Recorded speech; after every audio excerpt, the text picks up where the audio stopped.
Hello Internet and welcome to the info dump for the 20th of April 2016. I'm your host Robert, and let's start off with some gaming news for you all. First up, we've got the indie shoutout. This week we're looking at Jellycat Towers by Osat Games.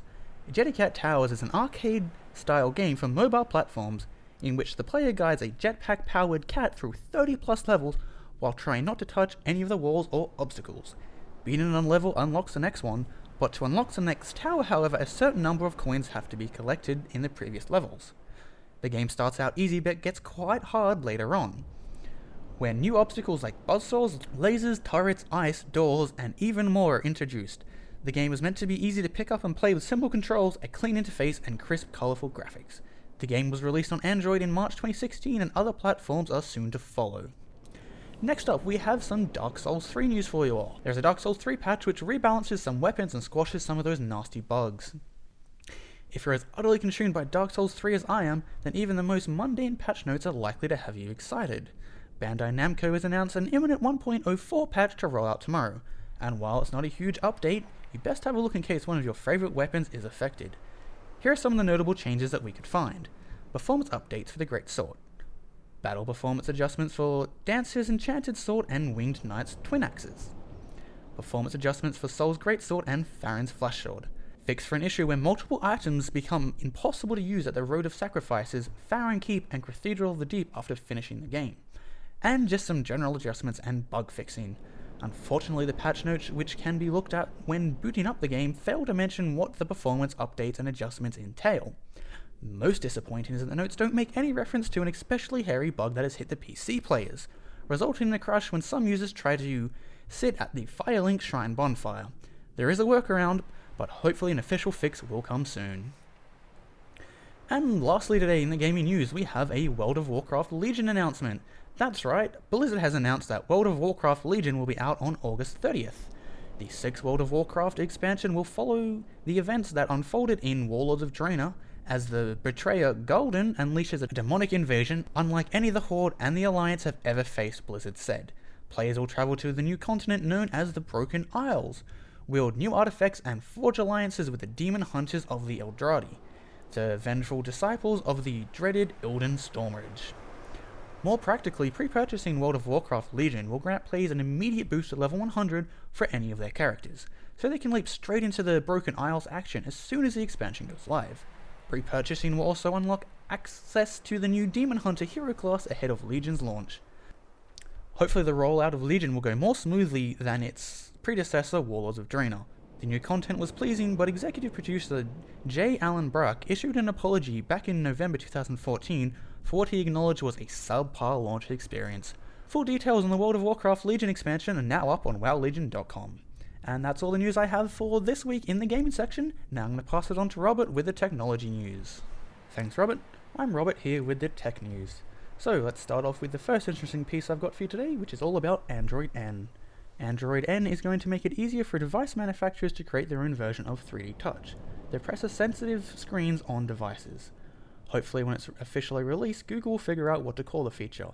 3D Touch is currently what Apple's marketing their product as. So, how do we know? Well, support for the launcher shortcuts is probably the most exciting new thing in the latest beta for the upcoming Android N operating system, which was released last week. It allows developers to define shortcuts which users can expose in the launcher to help them perform actions quicker, which is a fairly technical way of describing what people can do with the new iPhone 6s. Get a pop-up menu that lets you jump directly into a more specific part of an app.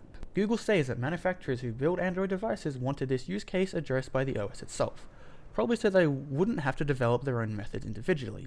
That means we'll see more devices like the Huawei's Mate S with pressure-sensitive screens. They will be more likely to get third-party developers support because they can code for all Android devices instead of reinventing the pressure-sensitive wheel for each OEM. It doesn't however mean though that this feature will be coming out on most of the upcoming Android phones. This feature still needs to go through the development process and will be coming out at a later date. The whole point of releasing the Android N preview so early, Google says, is to get developer feedback and manufacturers on board to improve the update cycle for newer versions of Android. Building support for something like pressure-sensitive screens directly into the OS means that these manufacturers are more likely to support the new OS instead of hanging on to code they build for older systems. And now, moving on to something even more interesting. DJI has recently revealed two new products. but these are aimed for more of the high-end budgets. These are still very interesting products though, and if you can afford them, I would recommend certainly grabbing one. The film and television industry are gathered in Las Vegas this week for the National Association of Broadcasters annual summit, and at this event DJI showed off two of their new products aimed for the big budget productions. They unveiled the new M600, a $4,500 drone with a long list of cutting edge capabilities on board. The main pitch is this is a heavy lift so you can get your fancy cinema cameras up in the air. The M600 has a new video downlink, Lightbridge 2, which can stream in 1080p 60fps from a distance of 3 miles. It's got a brand new flight controller called the A3 and is available with 3 GPS units, 3 IMUs, allowing it to precisely determine its position and repeat a flight path for a specific shot with centimeter precision. This kind of flight is also something that DJI believes will appeal to industrial grade customers looking to execute high risk work, like inspecting offshore oil rigs.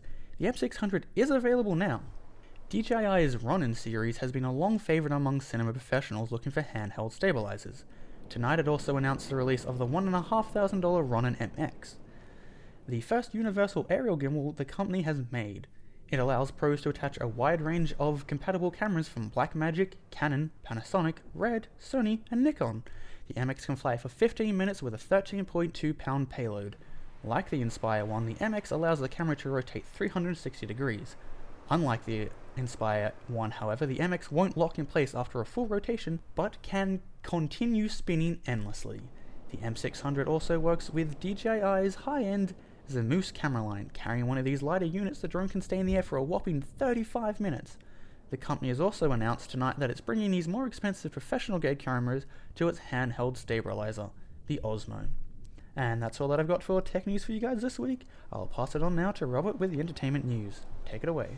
Thanks, Robert. Welcome to this week's entertainment news. I'm Robert, and here's what's going on in the entertainment industry this week. First today, live-action adaptation of the Disney classic The Jungle Book released this past weekend to much success.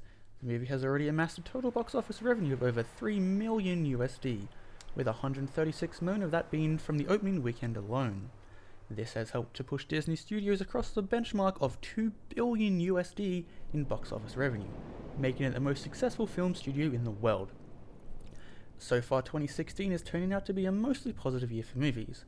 Let's hope that this success from various studios will continue as the year progresses, and we can continue to see some amazing movies hit the big screen in 2016. Next today, Guns N' Roses singer Axl Rose has been confirmed to be the new lead singer for the Australian rock band AC/DC. He will join the band on their world tour after Brian Johnson unfortunately had to leave due to hearing complications.